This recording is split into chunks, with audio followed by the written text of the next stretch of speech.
عسکره، تا چې زما په کور د چاپی پر وخت زما د ورونو او پلار لاسونه تړلی وو او ته زموږ د کور په انګړ او کوټو کې د تلاشۍ په خاطر د زنانو په منځ کې تاوېدلې.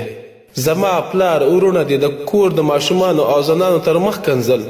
زما تور سرې او ماشومان درته د عاجزۍ اوښکې تویولې او زارۍ یې درته کولې، خو ستا په زړه کې هېڅ رحم نه راتلو. زما پلار او ورونه دې له راغلي خپلوانو سره لاس تړلي موټر ته پورته کړل. د خپلې کورنۍ هغه صحنه مې د رب په ذات قسم که په آخرت کې هم له زړه درته وځي. ته زما ورور نه یې، تا زه پنجاپی بللم، زه دې سور انګریز بولم. که تسلیم نشې د انتقام لمبو مې زړه خوړین کړی.